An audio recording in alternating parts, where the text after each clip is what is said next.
সাধারণভাবে আদিবাসী বলতে বোঝায় এমন জনগোষ্ঠী যারা একটি নির্দিষ্ট অঞ্চলে দীর্ঘ ঐতিহাসিক সময় ধরে বসবাস করছে, যাদের নিজস্ব ভাষা, সংস্কৃতি ও জীবনধারা আছে, যারা রাষ্ট্রের প্রধান বা প্রভাবশালী জনগোষ্ঠী থেকে ভিন্ন। জাতিসংঘ সহ আন্তর্জাতিক মহলে কিছু স্বীকৃত বৈশিষ্ট্য বা ক্রাইটেরিয়া আছে। এর মধ্যে সবচেয়ে গুরুত্বপূর্ণ সেলফ আইডেন্টিফিকেশন, নিজের পরিচয় নিজেই নির্ধারণ। একটি জনগোষ্ঠী যদি নিজেকে ইন্ডিজিনাস হিসেবে চিহ্নিত করে এবং সেই পরিচয়ে তারা সামাজিকভাবে বহন করে, তারা বহু প্রজন্ম ধরে সেই অঞ্চলে বসবাস করছে। বিশেষ করে আধুনিক রাষ্ট্র গঠনের আগেই তাদের উপস্থিতি ছিল।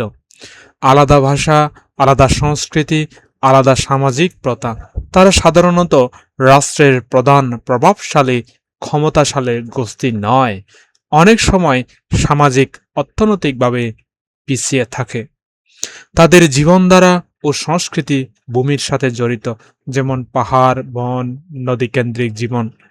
একটি দেশে আদিবাসী এটি কোনো হওয়ার বিষয় বহন করে না, বরং ঐতিহাসিকভাবে থাকা একটি জনগোষ্ঠী আদিবাসী হয়, কারণ তারা সেই অঞ্চলের প্রাচীন বা মূল বাসিন্দাদের ধারাবাহিক উত্তরসূরি। তাদের পরিচয় ও সংস্কৃতি সময়ের সাথে টিকে আছে। সবচেয়ে গুরুত্বপূর্ণ ও সত্য যুক্তি হল, আদিবাসী হওয়া কোনো রক্তের বিশুদ্ধতা বা প্রথম মানুষ হওয়া নয়, বরং ঐতিহাসিক ধারাবাহিকতা, সংস্কৃতি ও আত্মপরিচয় বহন করে। ধরুন, একটি জনগোষ্ঠী শত শত বছর ধরে পাহাড়ে বসবাস করছে। তাদের নিজস্ব ভাষা, পোশাক, উৎসব আসে, তারা নিজেদের সেই পরিচয় চেনে। তাহলে আন্তর্জাতিকভাবে তারা ইন্ডিজিনাস হিসেবে বিবেচিত হতে পারে। বিশ্বব্যাপী এখন ইন্ডিজিনাস পিপলস শব্দটি বেশি গ্রহণযোগ্য। ট্রাইব শব্দটি অনেক জায়গায় পুরনো ও সংবেদনশীল বলে বিবেচিত। আত্মপরিচয়ের অধিকার হিসেবে অনেক জনগোষ্ঠী নিজেকে আদিবাসী হিসেবে পরিচয় দিতে চায়, কিন্তু উপজাতি বলা হলে মনে হয় আমাদের পরিচয় আমাদের ইচ্ছার বিরুদ্ধে নির্ধারণ করা হচ্ছে।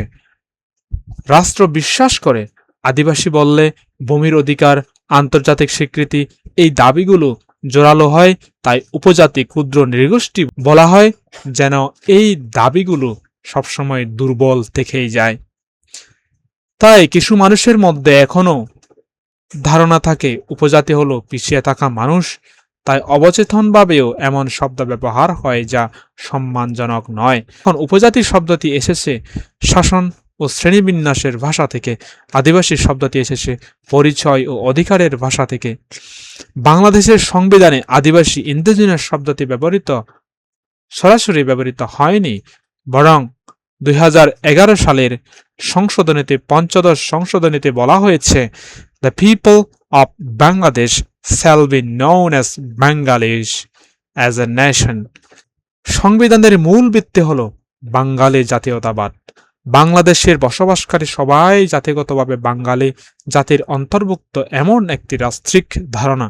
ফলে আলাদা ইন্ডিজিনাস পিপলস হিসেবে স্বীকৃতি দিলে এই জাতীয় ঐক্যের ধারণা দুর্বল হতে পারে, এমন যুক্তি সরকারের পক্ষ থেকে দেওয়া হয়।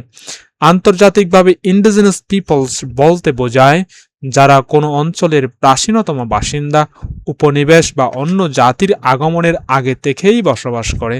বাংলাদেশ সরকার যুক্তি দেয়, বাংলাদেশে এমন কোনো গোষ্ঠী নেই যারা অন্যদের আগমনের আগে একমাত্র বাসিন্দা ছিল।